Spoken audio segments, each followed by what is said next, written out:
to the corner, and there goes Colette crashing to the canvas. La CPI et le statut de Rome pour être un pays bien. Les États-Unis ne font pas partie de ça. Donc en fait, il y a une loi pour nous, et il y a une loi pour vous. Vous, les petits pays, vous faites des bêtises, on vous jette là-bas à la Cour pénale internationale pour les moisis. Il y a le vieux Gbagbo qui était jeté là-bas à la Cour pénale internationale. Heureusement que le vieux, c'est un vrai combattant, mais il est parti là-bas. Ceux qui ont bombardé la Côte d'Ivoire pendant le vieux Gbagbo, le pays qui a bombardé la Côte, il y avait des gens qui sont morts, n'est-ce pas? Qui a payé le prix de ça? Ils sont pas partis de la Cour pénale internationale. C'est quand même bizarre. Nous avons tous entendu la nouvelle. Vladimir Poutine a été déclaré criminel par la Cour pénale internationale. Intéressant, n'est-ce pas? C'est quand même insultant. Donc, la Cour pénale internationale a déclaré vendredi le 17 mars avoir émis un mandat d'arrêt contre le président russe Vladimir Poutine pour sa responsabilité dans la déportation illégale d'enfants ukrainiens depuis les débuts de l'invasion russe. Bon, il voulait qu'il fasse quoi? Pendant que vous attaquez, il fallait laisser les enfants là, les bombarder pendant que les enfants sont là, il fallait bouger les enfants pour éviter... Je sais pas, bon, enfin bref. Vladimir Poutine est présumé responsable de crimes de guerre, de déportation illégale de population enfants et de transfert illégal de population de zones occupées d'Ukraine vers la Fédération de Russie. Ajouté là. Le crime aurait été commis sur le territoire ukrainien, occupé au moins à partir du 24 février 2022, a poursuivi la CPI, ajoutant qu'il existait des motifs raisonnables de croire que M. Poutine est personnellement responsable de crimes susmentionnés. Lundi, le New York Times avait rapporté que la CPI s'apprêtait à lancer des poursuites contre les Russes pour le transfert d'enfants vers la Russie, pour des frappes délibérées sur les infrastructures civiles.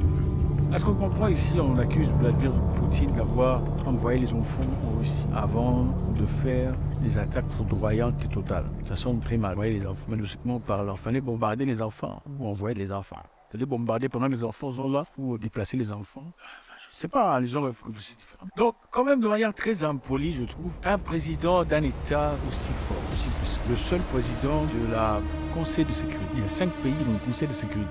Les États-Unis, la France, l'Angleterre, la Russie, la Chine, le seul pays à avoir subi cette humiliation. C'est une humiliation. Vladimir Poutine, appelé par la CPI, c'est quoi? C'est la Cour pénale internationale. On va condamner les criminels de guerre, les gens qui font des génocides et des choses pareilles. Comment ça a commencé cette histoire? Après la Deuxième Guerre mondiale, enfin après la Première et la Deuxième Guerre mondiale, on a remarqué qu'il y avait besoin des juridictions internationales pour condamner les criminels de guerre, des génocidaires, tout ça. Alors à l'époque, on a établi certaines institutions qui n'étaient pas tout à fait international vraiment, mais qui existait déjà pour essayer de contenir ces personnes. Ensuite, on a établi le statut de Rome. Quel est le statut de Rome? Le statut de Rome a établi 4 crimes internationaux fondamentaux. Le génocide, le crime contre l'humanité, les crimes de guerre et les crimes d'agression. Ces crimes ne seront soumis en aucun délai de prescription. En vertu du statut de Rome, la CPI ne peut enquêter et poursuivre les 4 crimes internationaux fondamentaux qui, quand les situations où les États sont incapables, réticents à le faire eux-mêmes. La compétence de la Cour est complémentaire des compétences de l'Union nationale. Donc si un pays est incapable de condamner ou de poursuivre une personne sur le plan criminel, cas de crimes de guerre, crimes de tout ça, génocide, alors la CPI, à travers le statut de Rome, se permet de faire. Qui sont signataires? Chaque pays devrait aller signer pour dire, bon, moi, si je veux faire partie du statut de Rome, c'est-à-dire, je veux faire partie de votre mouvement. En fait, comment ils ont fait ça? Ils disent, bon, voilà, si vous êtes un pays qui se respecte, il faudrait bien que vous signiez le statut de Rome, vous devez faire partie de notre organisation. Alors, si vous voulez évidemment faire partie des pays qui se respectent, ou en tout cas déployer des images positives, vous signez ce statut de Rome qui ensuite vous met dans une position au cas où vous commettrez des crimes de guerre, des génocides. Vous serez emmené à la Cour pénale internationale pour être jugé. Bon, nous savons tous, si vous regardez bien, cette Cour pénale internationale, qui va vraiment dans la Cour pénale internationale? Il n'y a jamais eu d'Occidentaux vraiment qui sont jamais. C'est souvent les Africains. Ce sont les Africains qu'on appelle dans la Cour pénale internationale. Si vous regardez la Cour pénale internationale, qui sponsorise la Cour pénale internationale, vous serez choqué.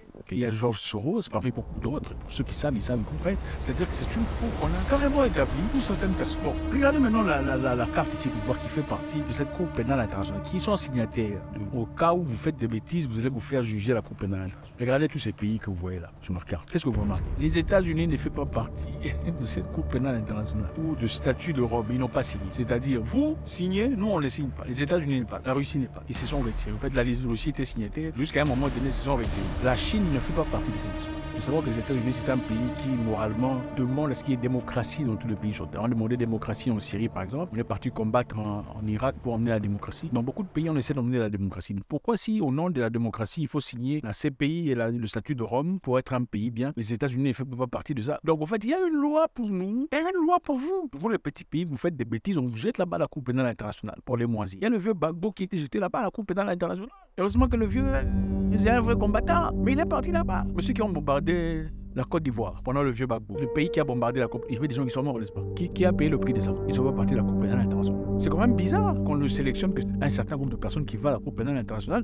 Ça me fait penser à mon vieux Mugabe, Robert Mugabe du Zimbabwe, un homme très intelligent qui avait 5 doctorats ou 5 quoi, je sais pas, c'était le président le plus instruit, le plus lettré du monde. Écoutez comment il l'a dit, parlant de la Cour pénale internationale. Ils se sont retirés, et c'est ça. La Cour pénale internationale comprend 123 membres. Et en 2017, le groupe s'est retiré de la Cour pénale internationale parce qu'ils ont vu que voilà, ils sont en train de jouer avec les gens. C'était avec le vieux Nkurunziza qui s'est levé, il a résisté à beaucoup d'histoires. Il a même résisté à votre histoire là comme ça. Quelques temps après, il a chassé les gens de l'Organisation mondiale de la santé de chez lui. Il ne venait pas nous imposer vos histoires ici. Quelques jours après, il est mort. On ne sait pas comment. Bon, c'est par hasard. Ensuite, les Philippines qui se sont retirées de la Cour pénale internationale en 2019 parce qu'ils ont compris que ce n'était pas juste. Alors, pourquoi on poursuit le président d'un grand pays, un pays c'est-à-dire, comment ça fonctionne? C'est-à-dire que tout pays signataire de cette Cour pénale internationale, parce que la Cour pénale internationale n'a pas de militaires, ils n'ont pas de police. Comment ça fonctionne? Si on condamne quelqu'un à la Cour pénale internationale, un mandat d'arrêt, si ce pays ou cette personne vient dans votre pays et que votre pays est signataire du statut de Rome, votre pays est dans l'obligation de transférer cette personne à La Hague pour être arrêté et jugé. C'est ce qui s'est passé d'ailleurs il y a quelque temps. Le président Omar Bachir, en 2015, Omar Bachir du Soudan, il s'est présenté en Afrique du Sud. Il avait un mandat d'arrêt international. Un président de la République africain, évidemment, comme d'habitude. Mandat d'arrêt international.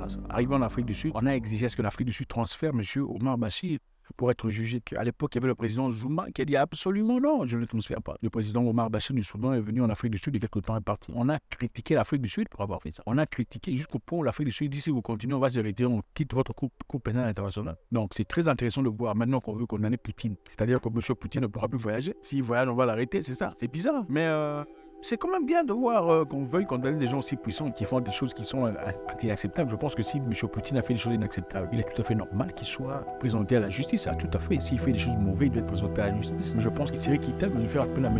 Bush, George Bush, qui a fait des guerres, des choses atroces, et son ami Tony Blair, qui sont partis en Irak, qui ont fait des choses horribles, incroyables. Beaucoup de vies sont parties, sont bon. Enfin, écoutez, vous vous souvenez quand ils disaient qu'il y avait des armes à destruction massive en Irak? Où sont les armes? J'ai jamais vu les armes. Ils ont dit qu'ils avaient des éléments de sécurité qui leur disaient, de renseignement, qu'il y avait des armes incroyables, en Irak. Où sont ces armes? Ces armes, on n'a jamais vu les armes. Après, ils ont dit que c'était trompé. Mais combien de gens ont subi les conséquences, ont péri? Combien de gens? Pourquoi on ne les appelle pas la Cour d'appel pénale internationale? Il faut être juste. Et s'il faut être juste, et si Poutine a fait des choses mauvaises, il faut que Poutine fasse à la justice. Mais je pense qu'il faut aussi Tony Blair et son copain George Bush, n'est-ce pas? Sans compter les autres. En Libye, en